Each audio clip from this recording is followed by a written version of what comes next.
सभी को मेरा नमस्कार। आज के वीडियो एन कुमार क्लासेज में आप सभी का स्वागत है। सर्वप्रथम समान अध्ययन के अंतर्गत पीटी एवं मुख्य परीक्षा में भारतीय अर्थव्यवस्था के संदर्भ में हम लोग पाठ्यक्रम देखते हैं कि क्या क्या पढ़ना चाहिए भारतीय अर्थव्यवस्था में के अंतर्गत। आप हाल के दिनों में देख रहे होंगे सिविल सेवा, यूपीएससी एवं अन्य एग्ज़ाम, जितने भी एग्ज़ाम हो रहे हैं, चाहे इंटर स्तरीय हो चाहे वो स्नातक स्तरीय हो, जो वस्तुनिष्ठ आधारित एग्ज़ाम हैं जिसमें भारतीय अर्थव्यवस्था के अंतर्गत करेंट से जोड़ के कुछ ऐतिहासिक पहलू से जोड़ के, अर्थव्यवस्था के ऐतिहासिक पहलू से जोड़ के प्रश्न पूछे जाते हैं। तो अर्थव्यवस्था, भारतीय अर्थव्यवस्था के अंतर्गत जो प्रश्न पूछे जाते हैं उसमें हम लोग सबसे पहले देख लेते हैं अर्थशास्त्र। अर्थशास्त्र के अंतर्गत हम लोग पढ़ेंगे अर्थ या परिभाषा इसका, अर्थशास्त्र का परिभाषा, अर्थशास्त्र का परिभाषा। चूँकि परिभाषा से प्रश्न आते हैं, विद्यार्थी समझ नहीं पाते हैं कि ये प्रश्न कहाँ से पूछा गया है। अर्थशास्त्र के प्रकार, जिसको आप लोग सुने होंगे व्यष्टि, समष्टि अर्थशास्त्र, यहाँ से प्रश्न रहता है। अर्थव्यवस्था का परिभाषा क्या है, अर्थव्यवस्था का क्षेत्र, अर्थव्यवस्था के अंदर कौन कौन क्षेत्र आते हैं, अर्थव्यवस्था का प्रकार या वर्गीकरण। इसके जैसे आप जानते होंगे पूंजीवादी अर्थव्यवस्था, समाजवादी अर्थव्यवस्था, साम्यवादी अर्थव्यवस्था, मिश्रित अर्थव्यवस्था, आपको फेबियनवादी अर्थव्यवस्था। तो हम लोग इसी के अंतर्गत और अवस्थाओं के आधार पे, संपर्क के आधार पे अर्थव्यवस्था का प्रकार है जो हम लोग पढ़ेंगे। यहाँ से क्वेश्चन रहता है आर्थिक समृद्धि एवं आर्थिक विकास। आर्थिक समृद्धि क्या है एवं आर्थिक विकास क्या है, इसके अंतर्गत हम लोग विभिन्न पहलुओं को पढ़ेंगे। सूचकांक में जैसे आप विश्व स्तर पर आप देखे होंगे क्या, मानव विकास सूचकांक, विश्व खुशहाली सूचकांक, ये इत्यादि सूचकांक हैं। आप लोग उसको करंट से पढ़ते हैं कि इसमें भारत का स्थान कितना है, विश्व में किस देशों का स्थान है प्रथम, उसके अंक कितने हैं। तो यहाँ से प्रश्न रहते हैं भारतीय अर्थव्यवस्था की प्रकृति। भारतीय अर्थव्यवस्था की प्रकृति क्या है, उसका रूप क्या है, उसके लक्षण क्या है, उसकी विशेषताएं क्या। जब तक हम अर्थव्यवस्था को पढ़ेंगे, भारतीय अर्थव्यवस्था के विभिन्न पहलुओं को, उसके पहले उसकी प्रकृति जानना बहुत ज़रूरी है। अगर आप प्रकृति, विशेषताएं, लक्षण उसके आपको जानकारी हो जाएगी तो फिर अर्थव्यवस्था को पढ़ना, भारतीय अर्थव्यवस्था पढ़ना बहुत आसान होगा।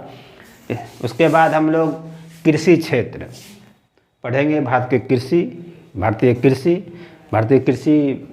क्षेत्र के अंतर्गत भारतीय कृषि पढ़ेंगे। जैसे कृषि में विभिन्न नीतियाँ, न्यूनतम समर्थन मूल्य हाल के दिनों में काफ़ी चर्चा में रहा है, उसको हम लोग पढ़ेंगे।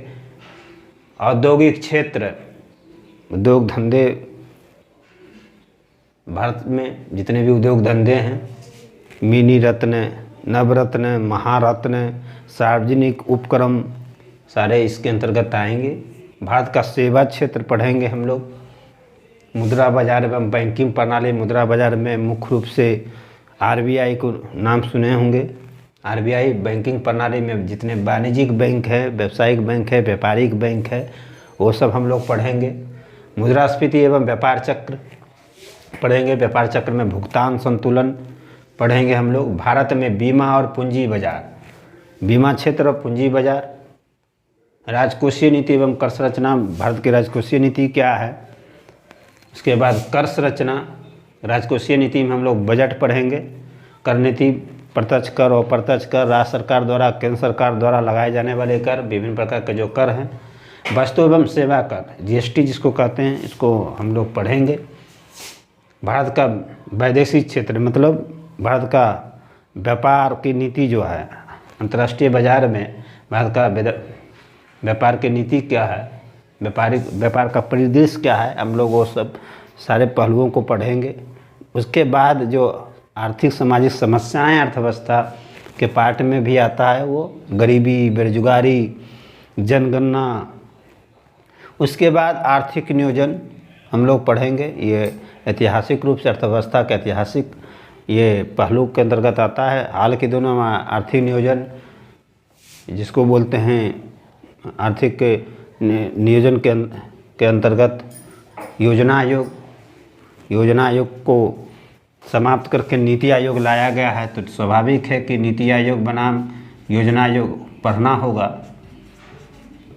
तभी आप तुलनात्मक अध्ययन कर पाएंगे। उसके बाद अंतर्राष्ट्रीय आर्थिक संगठन एवं समूह, जैसे आप विश्व बैंक, IMF, WTO एवं अन्य आर्थिक संगठन जितने हैं, जैसे सार्क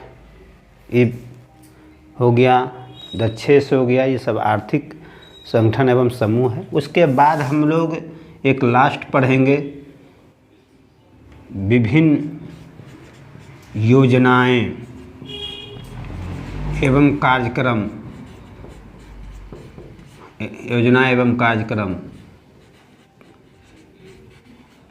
इसके अंतर्गत ये पढ़ेंगे हम लोग कि जैसे सरकार के द्वारा जितने आर्थिक क्षेत्र में, सामाजिक क्षेत्र में, औद्योगिक क्षेत्र में, रोजगार के लिए, गरीबी समाप्त करने के लिए, कृषि के विकास के लिए बहुत सी सारी योजनाएं, कार्यक्रम चलाए जा रहे हैं। ये सारे पहलू हम लोग पढ़ेंगे। ये करंट से जोड़ के यहाँ पे से क्वेश्चन हमेशा हर एक एग्ज़ाम में 2 क्वेश्चन रहता है।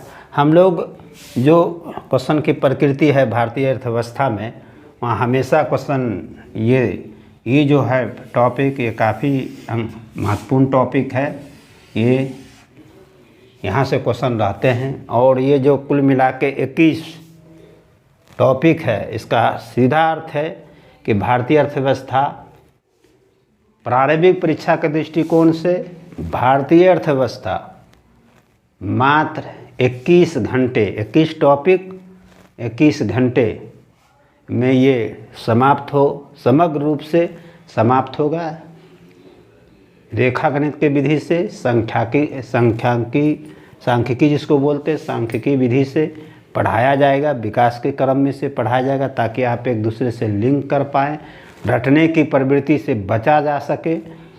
ये पूरा ख्याल रहेगा कि विद्यार्थियों को रटने की प्रवृत्ति से बचे, उसी तरीके से इसे पढ़ाया जाएगा। मात्र 21 घंटे में इसे समाप्त किया जाएगा। अगर वीडियो